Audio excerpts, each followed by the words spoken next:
I want to move on. I want to talk now, address the issue of sport and recreation, and look particularly at the issue of Albert Park, where there are lots of little sporting clubs paying exorbitant rents to have sporting facilities at Albert Park. And there's a video report on this, and I'd like us to talk about it afterwards.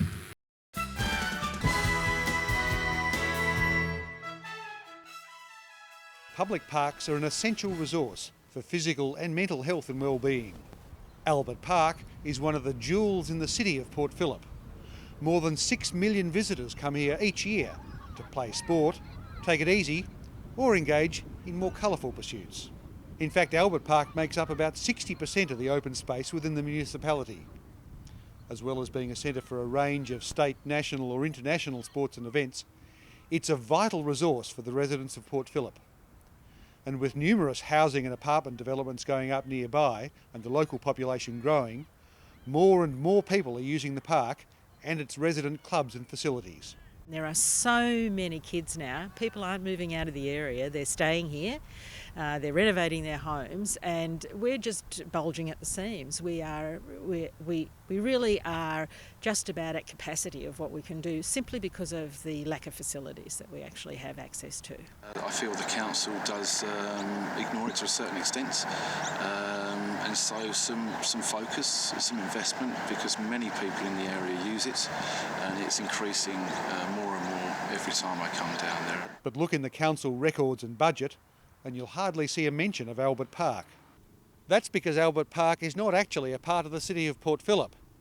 It's owned by the state government and managed and funded by Parks Victoria. The city of Port Phillip actually makes minimal contribution to the equipment, facilities and activities that go on in the park, which sounds like plain good luck for Port Phillip. And in fact, last financial year, the city of Port Phillip spent much less on parks, recreation and leisure than its neighbours did. But for the thousands of Port Phillip families who regularly use Albert Park, it's a poor deal. More than 40% of the sports clubs in the municipality are based in Albert Park. Parks Victoria charges community clubs much more to use the facilities in Albert Park than similar clubs pay in the city of Port Phillip or other municipalities. And with higher costs and virtually no support or investment from the council, many locals from these clubs feel ignored and shortchanged.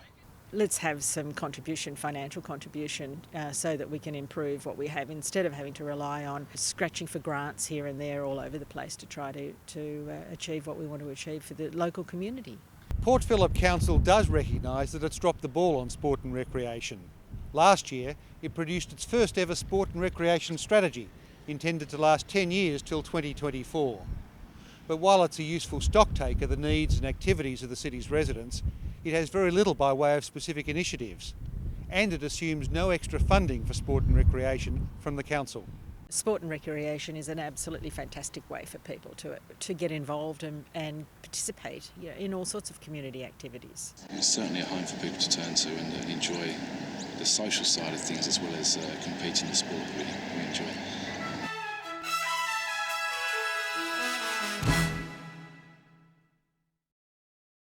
Sport and recreation is an important function of a local council, and here you have this bind where lots of local clubs are paying rents to the state government rather than to the council. Is this something that's beyond the council's remit? Is it beyond its capacity to do anything about? No. What can it do? I absolutely agree with the pitch of that little scenario. I think that the City of Port Phillip Council has absolutely neglected the sports clubs in Albert Park. I'll give you an example. My daughter, who's now 26, but when she was younger, I thought I should get involved in local sporting groups, volunteer some time. So that club, the South Melbourne Sporting Club's the biggest show in town. I looked into it and there was nothing for girls. So I asked them, why isn't there anything for girls? Well, there was nothing for girls because there were no girls' changing rooms. So they couldn't offer it. Now, I look back and I think, well, how come council wasn't offering or doing something strategically to try and boost the resources? They've got them now, and for the first time just this week, that club is advertising for girls' football teams. But I think that it has been neglected. And when you think about, we are one of the wealthiest, in fact, I think after Melbourne, we are the second wealthiest council. That our council we don't provide a swimming pool. We don't provide, other than down in Elwood and Port Melbourne and some in East St Kilda, our council doesn't provide recreation spaces. So they're getting off, I think, lightly in terms of needing to invest. And there should be creative ways where they can work with the state government and the Albert Park Reserve to really try and improve the amenity for locals. Like we've got MSAC, Albert Park Reserve and the State Athletic Centre. They are all state facilities, and yet they're our most important big assets for recreation. So what's the solution? The council subsidising local use of them? What's the answer? Well, I think that's one possibility that should definitely be looked at. Or is this something, again, where you would go to the state government and say, fair's fair, these rents are too high? I mean... I think it's the old saying, money talks. The council will have no say over Albert Park unless they're prepared to contribute some funds. And I agree with Jennifer. I think the council's getting off scot-free here. Look, it's fantastic we've got MSAC, but we could have a swimming pool on the seashore at Port Melbourne soon, but... Well, you know, and then we'll have to pay for it. It was paid for with casino money. I remember. I remember the sign. You are now entering MSAC courtesy, If others in the room will be able to correct me if I've got this wrong, but I think council contributed $500,000 when MSAC was first built. And there was talk about, concessions for locals and whatever. But Do you have a view, Dick, on how council can alleviate this issue for ratepayers in the city of Port Phillip to make more sports facilities available or not? I sort of agree with Richard that part of the problem is that Parks Victoria have been defunded over the past 5 to 10 years. This goes back longer than 5 or 10 years though, Dick. Yeah, so Parks Victoria are struggling. I hate saying this because, I've got a lot of bitter brawls with Parks Victoria. Okay, so, the lake itself is decrepit and dangerous. And so it needs a lot of dough put in there. And then, in terms of the clubs, you just have to be... you just have to make sure that they're geographically specific to Port Phillip. We can't be funding, the Old Melbourne Grammarians football club who've just moved out. That's understood, because they don't have any geographic nexus to the city. Yeah. So I want to say that, of course, we should support them, but we have to have a conversation about, a fair suck of the sav. You've defunded Parks Victoria for so long that it's now dangerous to walk around the lake.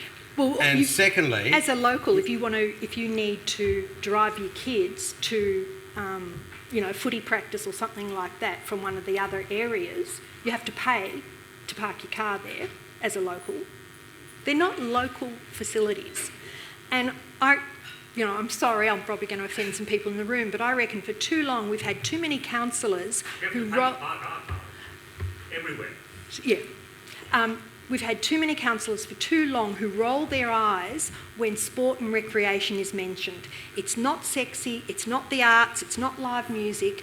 It's, it's kind of... They've ignored live music as well. It is, whereas those sporting clubs are often the backbone of community connections. Catherine, are the Greens rolling their eyes on sport and rec? Heck no. We're very, very appreciative of the physical and health benefits, as were mentioned in the video, and the mental health benefits of having active recreation space. I think it's very important to note the part that sporting clubs can play in inclusion and diversity.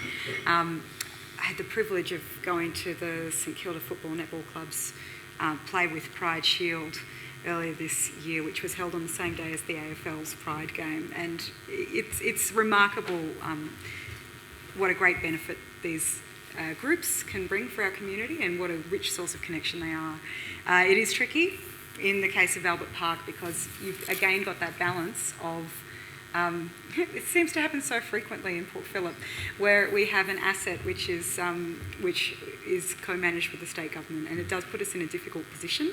I certainly don't think that we should be giving the state government any excuses to further decrease funding of these assets. But it's not just. I think that there's a lot of looking at the state government here. But if you look at council's own practice and its own investment, if you look at the long-term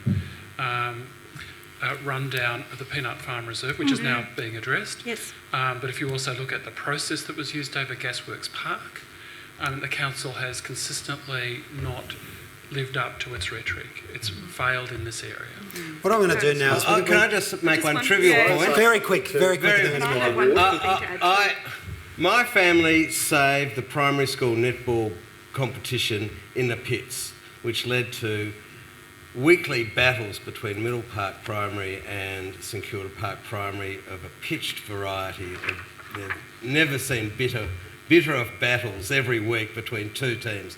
And it's a good example of community building, because in the end those two teams, they lasted and became 15 teams. Catherine, do you want to make a quick comment? Then we're going to move on to one very quick one. I just wanted to also acknowledge the long-running community campaign regarding the Grand Prix in Albert Park, which impacts on community use of the facilities for months, not just a weekend. And Oval 21 is now buggered. Yep.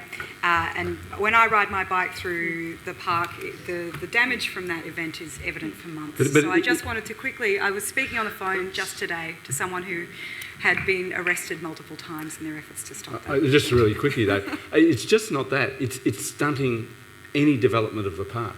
It requires huge area. You can't touch it. So that's the other thing. But I do want to emphasise the park issue is a really big city issue, because in my stretch of the woods, North Port Oval is the ground's highly compacted and needs really major work to fix the ground there. And same, one of the fields at Murphy's Reserve is really in bad condition too. It's also highly contaminated. I'm going to jump in.